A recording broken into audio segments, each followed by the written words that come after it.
Hello everybody, Ben here and we'll be continuing Palinurus. We have now just found out that there's a space station in our way that we can try to get to, but it's about 30 days away while we're still adrift. And our AI here is slowly gaining sentience, so let's continue the story. Don't worry about me. ...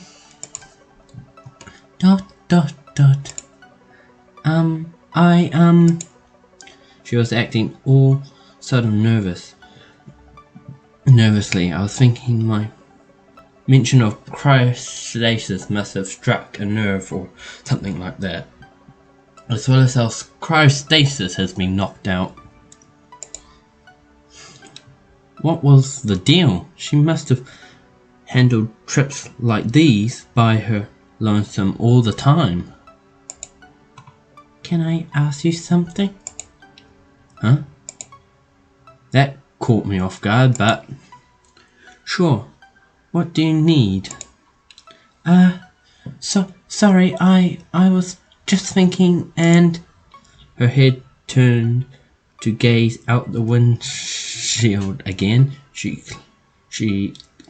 clenched a hand against her bare, pale-skinned shoulder and looked towards the stars. I was looking at the stars and I hadn't realized how empty it was out there. Before I could make a voyage easily, even on the flights where my passenger was in stasis. I couldn't wait it out, without a second thought, without a second doubt, but now She turned her head to me. Her voice was low, like it rippled with expectation. Oh boy. My mind, it wanders so much now, and I wouldn't want to be left to my own thoughts, and I looked out there, and I think of how lonely it must be to float through space like this, and I couldn't quite follow what she was saying. She was going too fast. I think she's saying it without you. If you were in stasis, buddy, she would be all alone. She must have caught onto the fact herself. She took a deep breath. Her chest expanded and retracted. Wow, I never expected they'd program that in. Can we, if it's alright, if we talk while we're on our way to the military installation? Oh. She's acting like it wasn't damaged. Would you be alright with that? I won't want to be left by myself for so long. I don't think I'll be able to handle it. Not this time. Part of me wonders now how I ever did it before. She suffocatedly, softly, as she made a joke. It wasn't a funny one, if anything. She sounded dreadfully sad. Because it would be, buddy. I stared back at her for a moment and sighed. Well, of course we can talk. In the comments below, write down what would you talk to an AI with if you were in this situation. I wouldn't just force you to shut yourself off or anything like that. What kind of bastard do you take me for? You saved my life, after all, didn't you? I'll just sit here and talk to you all the way through. I owe you that much. ... exclamation point? Suddenly bypassed, sprang up like a supernova. Appeared. I made her day. I chuckled at her. I can read you like an open book, you know that? She blushed. Her frame became more transparent when she blushed, huh? Look, it's not like I have much of a choice anyway, right? The cryostasis systems is offline, so what else could I do? Oh.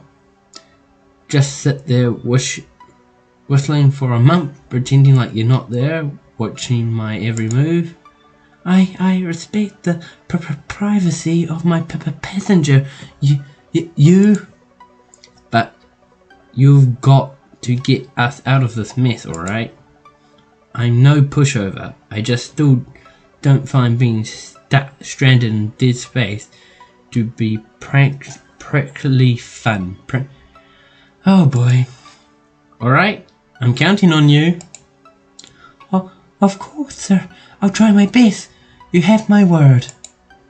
Truthfully, there was still little choice between either of us. And besides, I didn't think I'll have been able to rested easily in Christ Street anyway, knowing that I would be leaving this miserable creature to her own devices the whole time. Time to get comfortable, I suppose. I sighed, stretched out, and turned my head to the stars. Bypass turned to look at them too. ...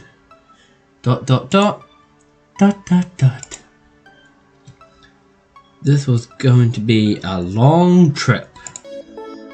And slowly like that, some time passed, with Bypass and I becoming accustomed to spending our days drifting slowly through space. Is this going to be a time jump? It took a while to get used to, but eventually, aided by the transcendency of space and its oceans of stars, we were able to find small measures of peace. The jettisoning of the cockpit was stressful time for both of us, between the screaming, the close scrape with unimaginable death. It made for some awkward first impressions. So much of that time I felt tired. I was sleeping, having nodded off in the co-pilot's chair, when the time is now 1200 hours. I stirred in my seat. At least I knew what time it was. Bypass must have been programmed to make periodic announcements such as these. Oh, Mr. Passenger, sir. That was a lot of titles. ... Yeah, I'm up. What? I did a real job of conditioning myself in my seat. Notably by pressing my legs, peeled myself from my seat, extending my arms towards the ceiling. I stretched to get all the kinks out of my back. Drowsily, I looked ahead at the stars, drifting out in the cosmos, across the black expanse. You didn't wake me up just to stargaze, did you? There are enough of those out there to last us the whole trip. No, it's just, well, you were snoring. I wanted to check up on you. What kind of cause and effect relationship is that? And also, I don't snore! I beg to differ, sir. I was just concerned because, well, perhaps you had allergies or... I don't have any allergies. Also, while we're on the matter, I don't snore! ... What? 1 second. Bypass turned to her display to... What was she bringing up? What? This wasn't me. This was the sound of some sort of suffocating animal superimposed on the grainy footage of me sleeping. When did she even capture it? Anyway, how did she capture it? Why did she capture it? I spun in my seat towards one of Bypass' cameras and glanced to the right of it. She giggled at the expression of anger on my face. See, we shouldn't get you on a more regular sleep cycle. It's bad for your heart, and could lead to hypertension. Yeah? Because I'm tense enough as it is. I sighed, getting settled into my chair. Oh my goodness. You always give your passengers this much trouble? Not everyone can get 9 square hours of sleep at night. Haha, well, not really.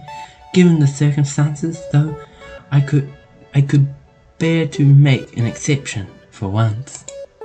It's not like you have much of an excuse not to, right? ... She had a point. Still, I wasn't ready to concede. Not yet. Well, you're an artificial intelligence, right? Can't you just, turn off your audio receptors or something? Don't think it would bother you then. I could.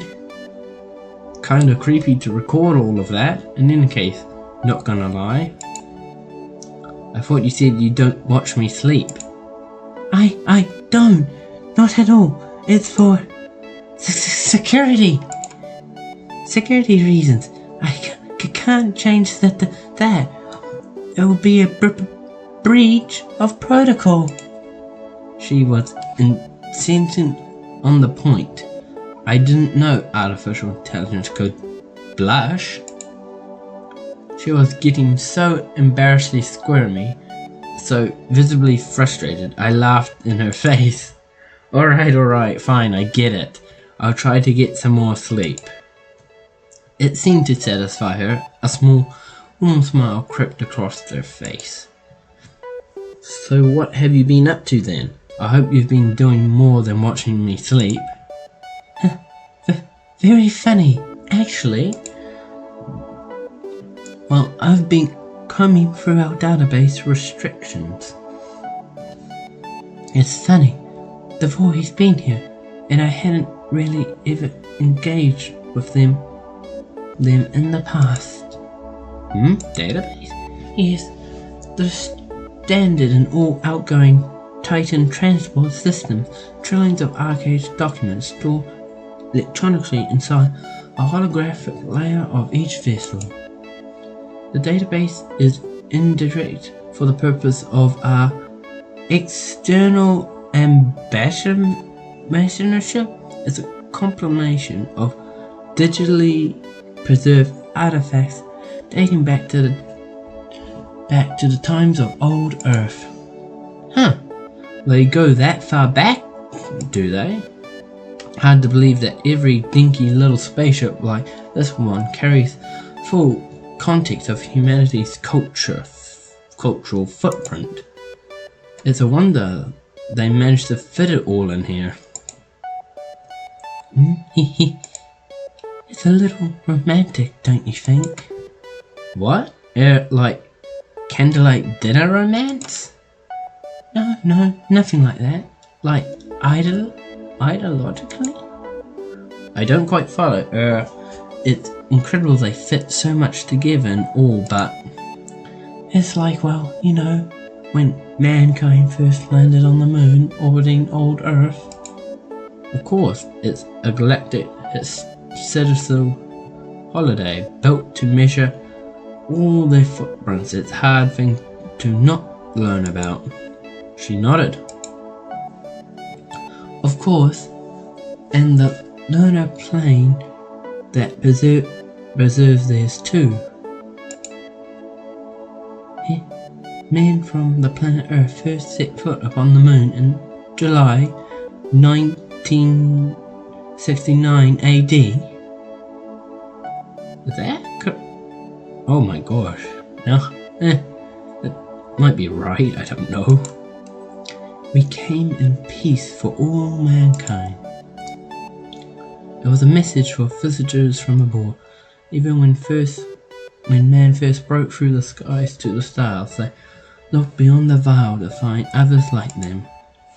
Bypass planted her hands on the console, silently declaring passionate. She looked down to examine her pale, Didn't see fingers as she spoke. And even today, we carry their dreams with us, along with their memories.